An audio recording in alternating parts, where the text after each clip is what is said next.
She's actually one of the names tied up in those lawsuits. Yeah, you heard me right. She's not just some random critic. She's one of the people actively suing the village of Dolton and hasn't seen a single dime yet.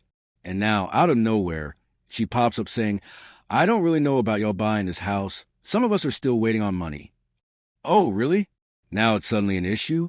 Before we go too deep, smash that like button, hit subscribe, share this video, and drop your thoughts in the comments, because I want to hear where you stand on this. So here's the setup. The village of Dolton held a board meeting, and the whole spotlight was on one topic, buying the childhood home of the newly appointed pope. And not just any pope, the first American pope in history. That's Dolton's brand new claim to fame. The meeting was laser focused on the vote, why this purchase mattered, and how it could change the town's future. Everything seemed smooth until one speaker grabbed the mic. But before we dive into what she said, let's rewind a bit. A local reporter laid out the backstory. Dolton struck a deal with two developers who had already bought and renovated the pope's old home way before he became pope. And here's the kicker. On that same day, roofers from Windy City Construction were out there installing a brand new roof completely free of charge.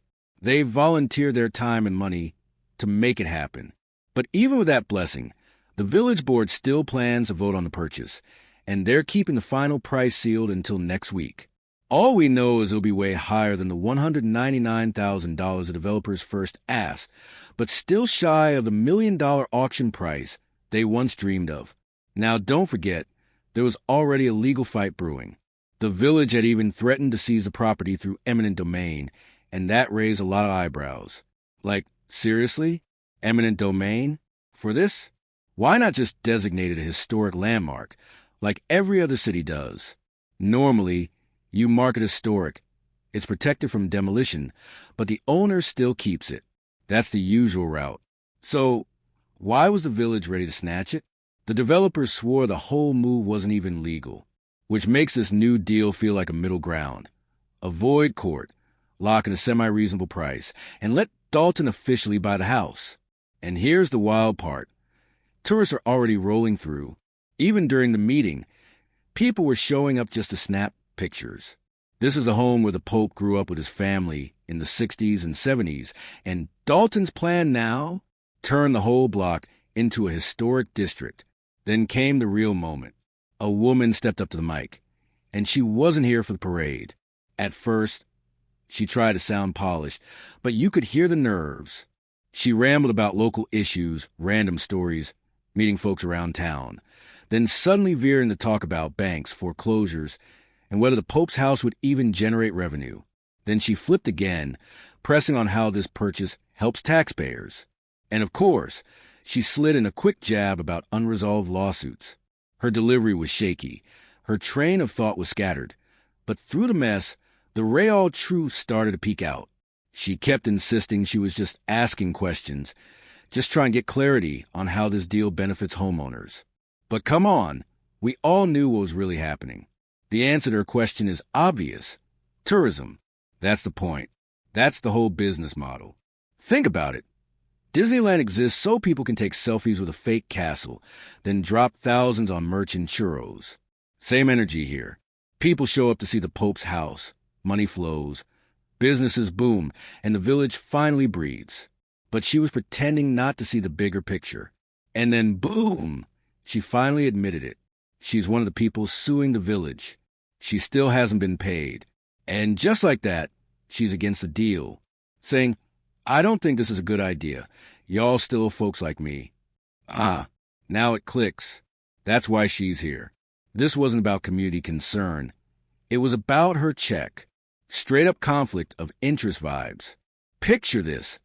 Someone owes you money, and instead of paying you back, they go buy their kid brand new Jordans. You probably throw a slick comment like, do they really need those right now?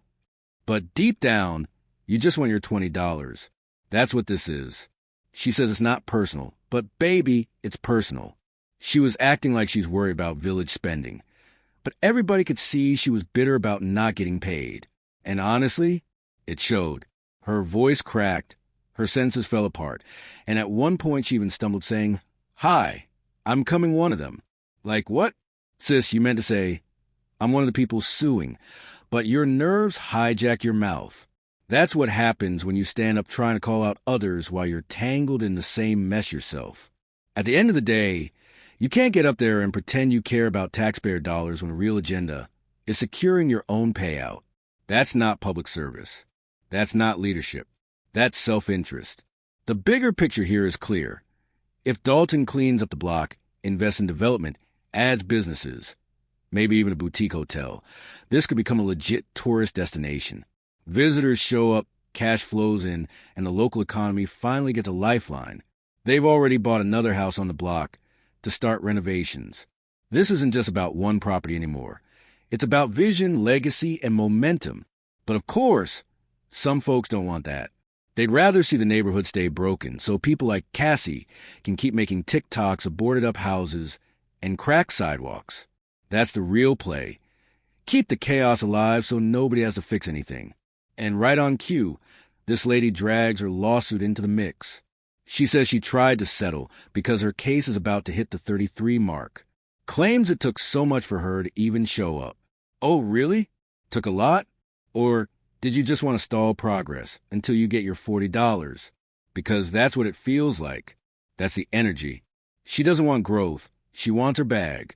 And she's not even shy about it. And let's be real. If your entire mission is blocking something that could lift an entire community just because your settlement hasn't cleared yet, that speaks louder than anything you said at that mic. She threw out lines like, "Real lives matter," and "We're all human," and everyone in the room looked confused like, huh? Nobody mentioned race. Is this about the Pope being white? Where even did that come from? She clearly didn't organize. It was chaos. A messy, rambling speech with zero direction. This was her big chance to make a point, and instead she unraveled right there in front of everyone. Then it really went off the rails. She starts accusing the police of being procedurious, whatever that even means, then rambles about non-due diligence, before dropping the wildest claim of all. Ghosts are collecting paychecks. Ghosts. Actual ghosts. I wish I was exaggerating, but no, those were her words. It was a full-blown word salad, and all I could think was, "Ma'am, you should have typed this up and practiced first." Because it was painfully clear this wasn't about the people. This was about her personal frustration. Meanwhile, the rest of Dolton is trying to move forward, and she wants to slam the brakes until her lawsuit clears. And here's the kicker. The village already admitted they're cleaning up the mess.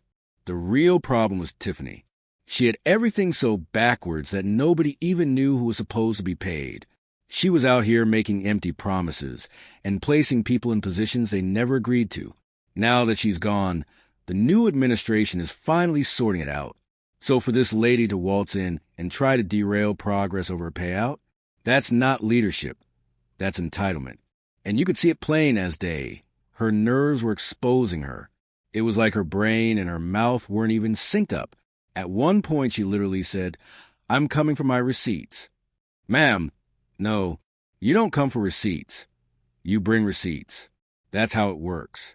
But instead of evidence, she was just tossing buzzwords like darts, hoping something would stick. Legislative roles, executive powers, and then out of nowhere, sewers. Yes, sewers. She claimed she talked to a woman, and now a sewer has moved. Like what? Did the sewer pack up and walk away? Where did it go? At that point, the speech was crumbling. If she wanted to be real, she should have just walked up and said, "Hey, I've got a lawsuit. I see y'all spending money. Where's mine?" But nope. We got 12 long minutes of ghost payrolls, wandering sewers, and a string of half-baked grievances. And the crowd wasn't laughing because it was funny. They were laughing because it was just sad. This is what happens when ego takes over the mic suddenly. No one's focused on a project anymore. Instead, we're trapped listening to phantom paychecks and sewer lines with legs. And she didn't stop there.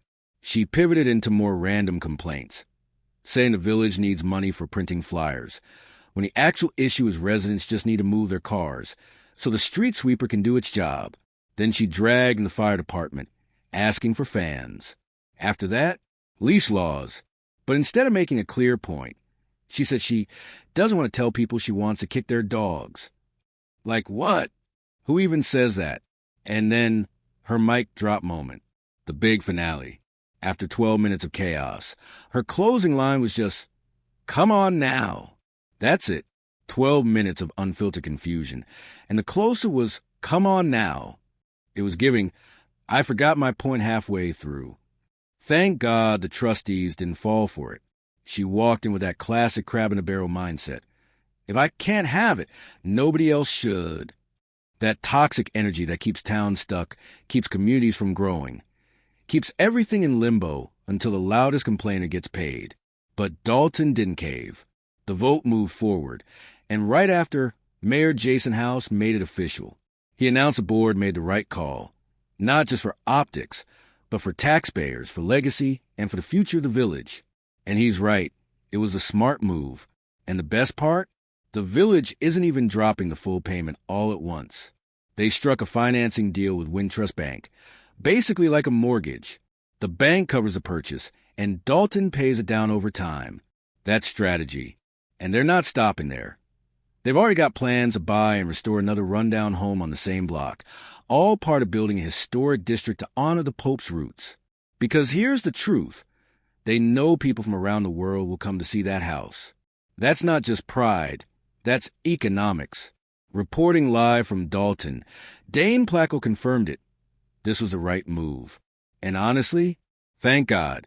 Because if you miss out on something this obvious, this much of a blessing, you probably belong in that disappearing sewer she was talking about. But not me. I'm not going ghost hunting in a storm drain. I'm not chasing phantom paychecks. I still believe in growth.